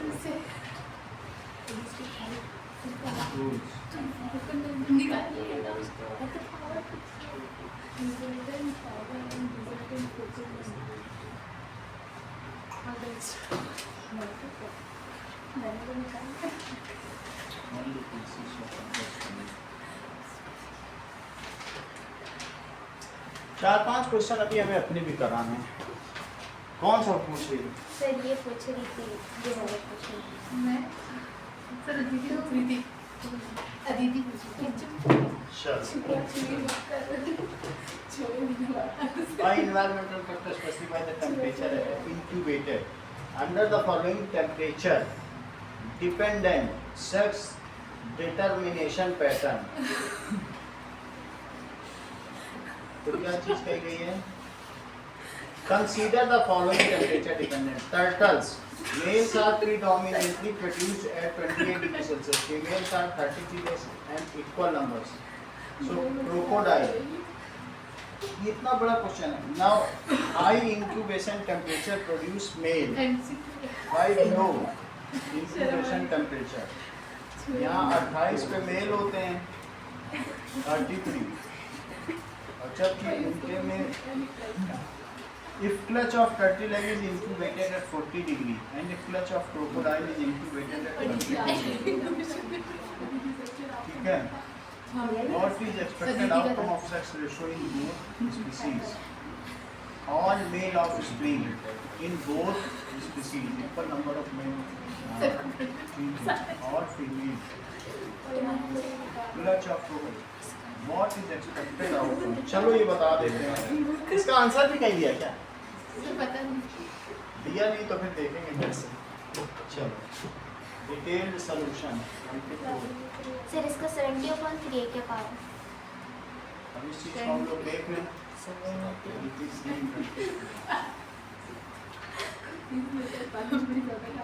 चलिए कितना आया? 70/3 पावर है। देख लो 70/3 इन्होंने निकाल लिया। बहुत अच्छा काम किया है। देखो पीटी क्या होता है? Power is equal to sum of power. सही है। तो इसका क्या मतलब है कि पहले की कितनी पावर है? कुछ दी नहीं गई ना, फोकल लेंथ दी गई है, लेकिन पहले की पावर क्या है? 1/f1। बहुत अच्छा। और f2 और 1/f3 उन्होंने निकाल लिया। दैट इज सर सेंटीमीटर में तो 100/40 होगा ना? ठीक है, 100 कर दो, क्योंकि 15/100 करना पड़ेगा, और ये 1/10/100। 100/10। अच्छा, दैट इज 1/15/100 तो 10, फिर 100 ऊपर चला जाए, तो ये +15। यहाँ तक सही है। ये 30 लिख दिया, 100 कॉमन ले लिया, तो अंदर क्या हो जाएगा? और प्लस 4 में से 3 गया, 1/30, 0 में से 0 चला गया, तो 10/3। ये करेक्ट इनका आंसर निकला। 10/3 ये सब बहुत अच्छा काम कर रहे हैं, 7 का बस 10 आ गया। बहुत बड़ी बात है। सही है। अब जरा देखो, तुमको पावर पता चल गई, इस पावर से रिजल्टेंट फोकल लेंथ निकालो। पावर तुम्हारी आ गई, लेकिन पावर ही क्या होता है बोलो? रिजल्टेंट फोकल लेंथ होगी ना। तो अब 1/f कितना हुआ? +10/3। तो f कितना हुआ बोलो? 3/10। ये मीटर में आया है, और वो भी प्लस में, तो दैट इज 300/10।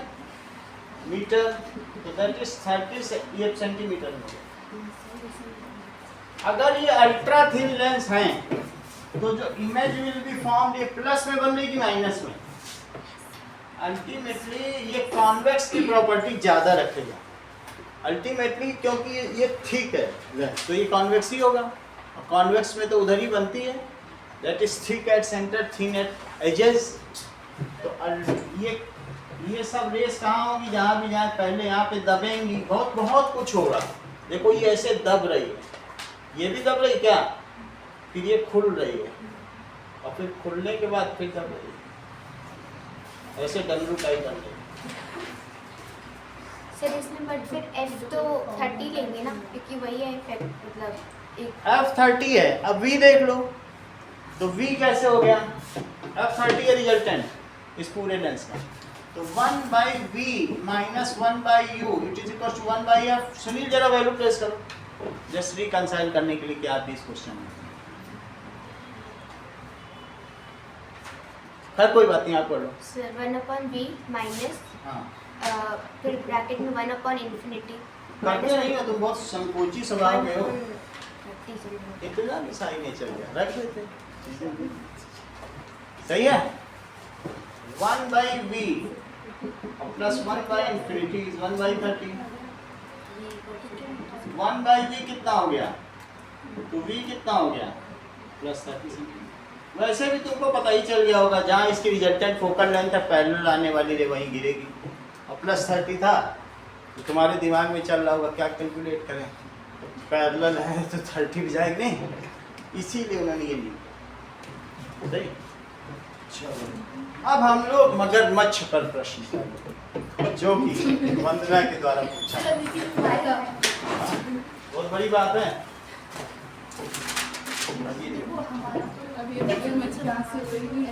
देख लो क्वेश्चन, देख लो केस स्टडी।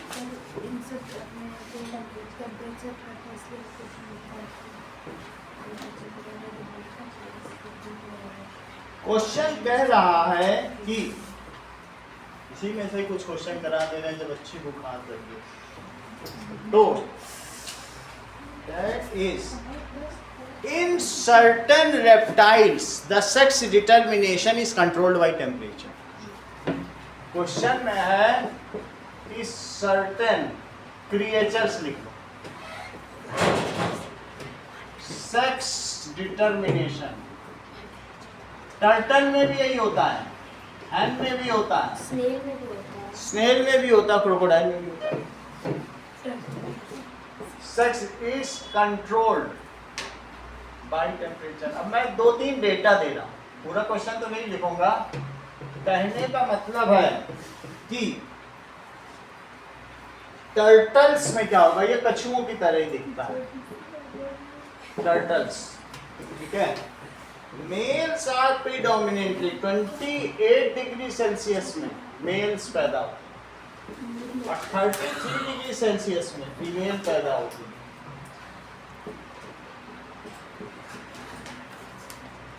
बच्चे जब अंडों की हैचिंग की जाती है और अगर equal number between 28 degree Celsius to 33 degree Celsius, equal in number, both sexes equal in number, इसका मतलब 1:1 का रेशो है। ऐसा टर्टल में होता है, तो क्रोकोडाइल में क्या होता है? क्रोकोडाइल में भी टेम्परेचर अलग अलग है उनका, इसको इंक्यूबेशन कहते हैं। जिस जब अंडे में मुर्गी बैठती है तो उसको इंक्यूबेशन पीरियड कहते हैं। तो दैट इज क्रोकोडाइल में 40 डिग्री में, ठीक है।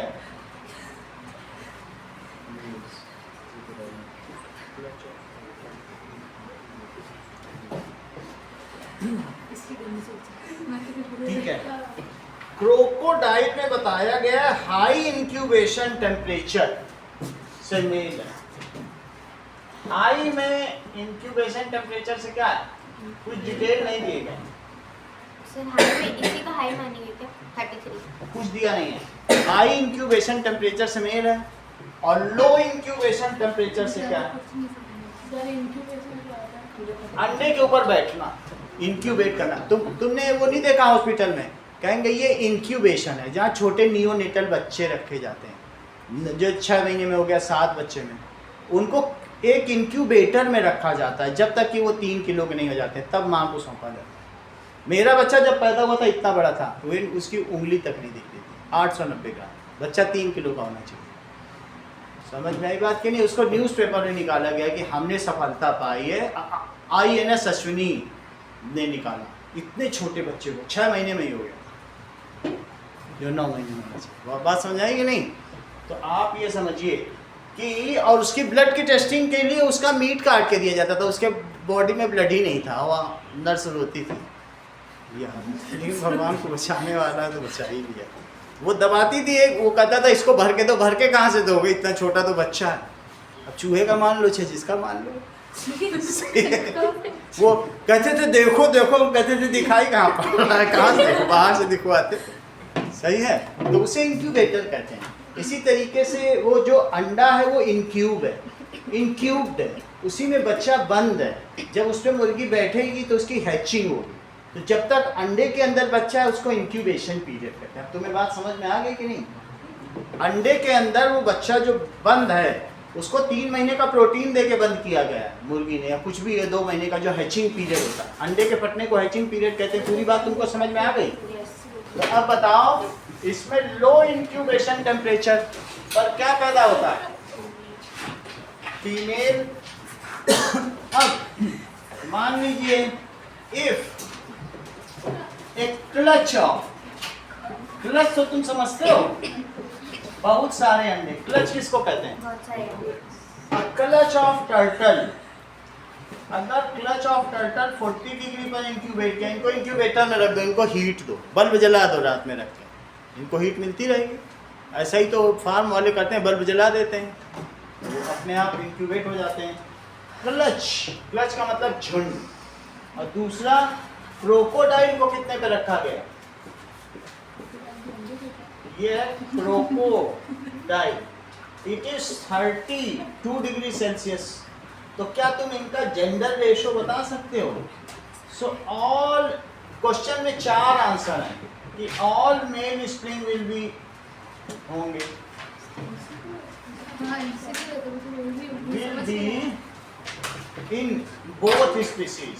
तो जरा सोचो, फिर मैं आंसर बताऊं। That is equal male and female, male female 1:1।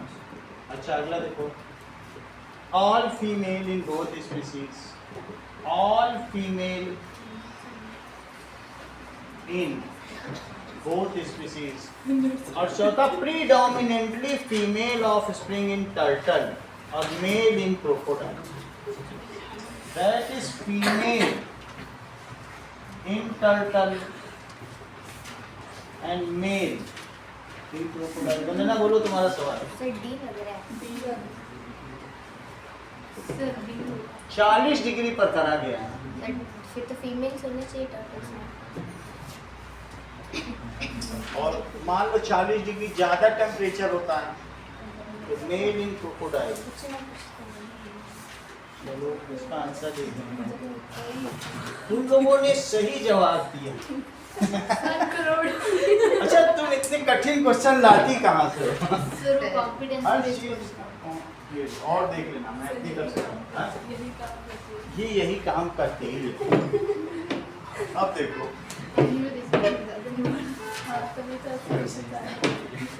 एक लास्ट सवाल मेरी तरफ से,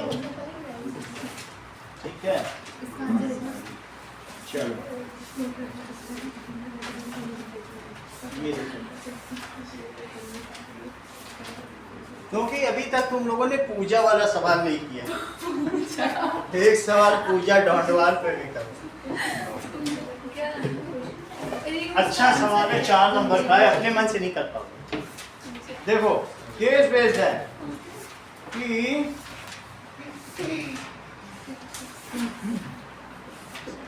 पूजा हैज ग्रीन आईज,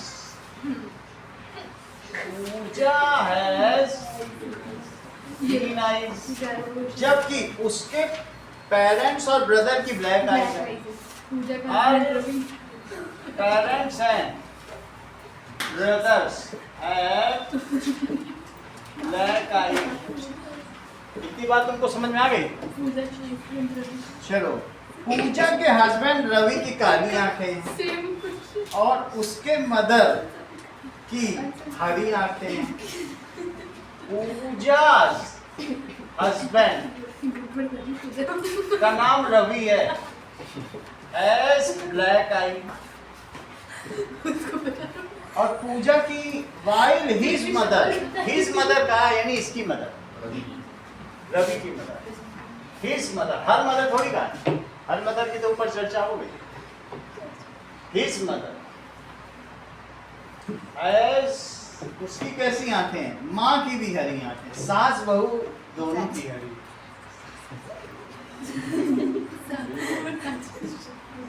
और बात समझ आई? सास की भी हरी। लेकिन अब जरा देखो, and father has black eye. Sir Pooja की मदद से नहीं होगी। फादर हिज लिखा है, हिज का मतलब रवि। ठीक है ठीक है। And father has black eye. ये तुमको जानकारी दे दी गई।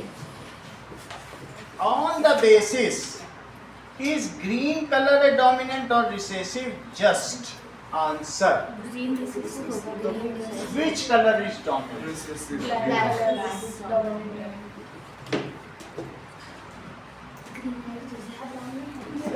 चलो, पूजा से Will express in- yes, अब देखो, दोनों की ब्लैक आई है, सही है? तो ब्लैक आई है, लेट ब्लैक को हम लिख लें और ग्रीन ले लें, बीजी। हमको पता नहीं कौन सा डोमिनेंट है। आप चाहें तो ब्लैक को भी डोमिनेंट ले सकते हैं। तो ये ब्लैक हो गया और जी को क्या ले लें? ग्रीन। और लेट बी इज डोमिनेंट, तो इसमें स्मॉल बी ऐसा लिख सकते हैं ना। और एक बार ग्रीन को ले लेंगे तो अब हम देखेंगे कि इसका मतलब इफ ब्लैक इज डोमिनेंट, अगर ब्लैक डोमिनेंट है तो दो केस हो सकते हैं। देख लो, फादर और मदर के, फादर और मदर के दो केस हो सकते हैं, या दोनों ही पूरे ब्लैक हों, सही है, या ये ब्लैक हो ये ब्लैक हो, ऐसा हो सकता है। ओके, तो अब जरा देखो, ये तो मैं पूजा के बारे में बात कर रहा हूं। तो ऐसी स्थिति में देयर इज नो चांस, कोई चांस बनेगा क्या कि पूजा की आंखें डोमिनेंट हो? यानी इससे इसके ले लो, इसको ऑल कि किस क्या हो जाएंगे? मेरा कहने का मतलब एक भी अगर कोई ग्रीन का केस निकलता है तो ये तुम्हें करने के लिए तुम ये ले लो। तो इससे क्या पता चलता है? दैट इज बी बी और बी बी, रवि का अलग से लेंगे तो that is B B B, इसके अलावा ये दोनों ले लो। अब बताओ, ये बी बी और ये भी बी बी, और जबकि ये बी बी, ठीक। इससे क्या पता चल रहा है? तीन ब्लैक और एक ग्रीन, लेकिन एक भी बच्चा ग्रीन है। हमें तो पूजा को मालूम, उसके भाइयों को तो पता नहीं। उसका भाई का पता चल रहा है क्या? हर ब्रदर हैज ब्लैक आई, तो ये पूजा हो गई। और ये क्या है? ब्रदर। ब्रदर की कैसी आई हो सकती? ब्रदर कुछ भी हो सकता है। Brother black black. इतनी बात तुमको समझ में आ गई? केस 1 में अभी हम इनका भी देख लें, यानी इसमें ये संभव हो सकता है, ठीक है। केस 1 में हम हेटेरोजाइगस लेंगे, इस केस को हटा ही देंगे, इससे ज़्यादा लेना नहीं। हम तो अपने फेवर वाला लेंगे कि हाँ भाई वहाँ हो सकता है। अच्छा, इनकी जरा सास ससुर की सुनो। दैट इज मदर की ग्रीन आई, ग्रीन आई को हमने रिसेसिव माना है। तो रवि के बारे में सोचो जरा। रवि की फादर और मॉम, मॉम डबल बी, और उनके फादर कैसे हैं? ब्लैक ब्लैक आई हैं, तो या तो वो बीबी होंगे और या बीबी होंगे, तो कैप्टन भी स्मॉल यही होंगे। उल्टा मत सोचो कभी। यहाँ देखो, पूजा और रवि की सीधा। सब एक ही सही है। तो फादर के पास क्या स्पेक्ट्रम हो सकता है जीन का, कैपिटल बी या स्मॉल बी, जो जीन बनेंगे क्या बन सकते हैं? तो हम आपको बता दें कि और जबकि रवि की कैसी आंखें हैं? ब्लैक, तो मैं यही ले रहा हूँ, ऐसा ले डोमिनेंट में ले लेता हूँ। चलो इसके क्या क्या बनेंगे बताओ। तो अब जरा देखो कि क्या रवि के हरी आंखें होने का कोई चांस बन सकता है? बन ही सकता है। दोनों कैपिटल बी ले लेते तब भी उसकी काली आंखें हो जाती। B capital B small B small B small B, यानी 50-50% चांस है। ये कैसा हो गया? ब्लैक। ये कैसा हो गया? तो उसके और भाई ग्रीन होगी, हमें डिटेल तो ज़्यादा दिए नहीं गए। यानी if black is taken as dominant then also both cases are possible. अब हम ग्रीन को एक बार डोमिनेंट लेके देखें, तभी तो पता चलेगा कौन डोमिनेंट। उसको बताया तो गया नहीं उनके कितने भाई बहन हैं। देखो ब्रदर है ब्लैक आई, वो भी यहाँ निकल आए, सही है। अब अगला देखो लेट। अब हम किसे डोमिनेंट लेंगे? ग्रीन को dominant. Let green colour is dominant. Sir पर इसमें तो बस ये पूछा है कि जेनेटिक मेकअप क्या होगा पूजा के भाई का, तो वो तो या होमोजाइगस हो सकता है, हेटेरोजाइगस हो सकता है। हाँ ये पूछा गया इसमें कि डोमिनेंट कौन है, ठीक है। तो इसमें कह रहा ग्रीन कलर रिसेसिव है। तो अब हम जरा चेक कर लें, ठीक है। What is the genetic makeup, फिर हम इसमें बता देंगे। जेनेटिक मेकअप तो आ ही गया, भाई का जेनेटिक मेकअप भी आ गया, लेकिन मैं उल्टा केस भी लेके दिखा दूं जिससे आपको पता तो चले कि वो फेवरेबल नहीं है। ये है तो तुमको ये पता चल जाएगा कि यही सही है, उसमें हो ही नहीं सकता।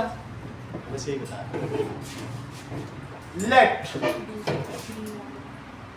Green colour is dominant.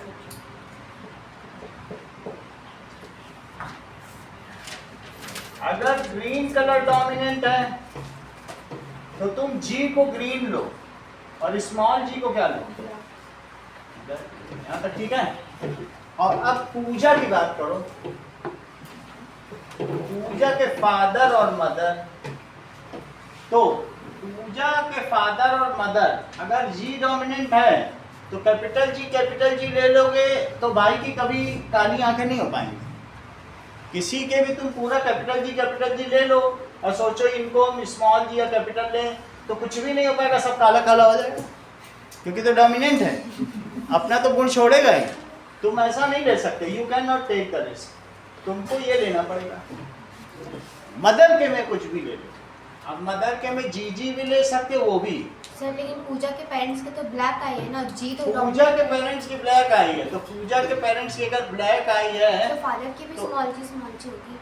Father की भी स्मॉल जी, ये भी से। अच्छा उन दोनों में मैंने ब्लैक ली थी, ये तो ठीक है। और ऐसे केस में बन ही नहीं सकता। बन ही नहीं सकता है, क्योंकि तुमने स्मॉल जी किसे लिया?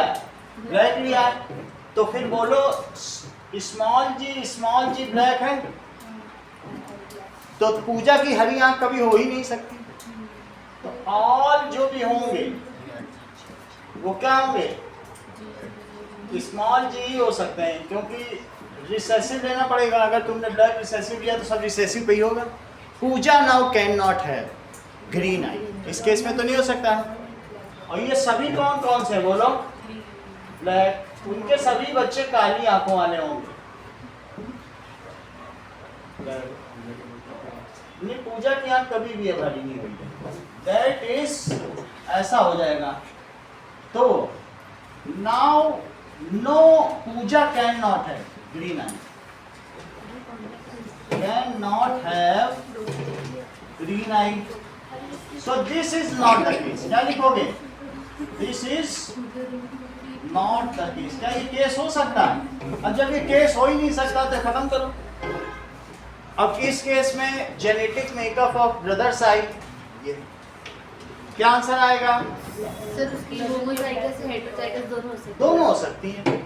तो जेनेटिक मेकअप ये केस बेस्ड है ऑफ पूजाज ब्रदर आई। तो क्या हो जाएगा? बी बी और बी बी। लेकिन ये बताओ which trait is dominant? Black trait is. अब अगली क्लास हम लोग की कब होगी? तुम्हारा एआई का पेपर कब है? 27। तो 28 को हम लोग एसएसटी की रख लेंगे। एक उससे पहले देखिए अच्छा हिंदी की। सर वो 28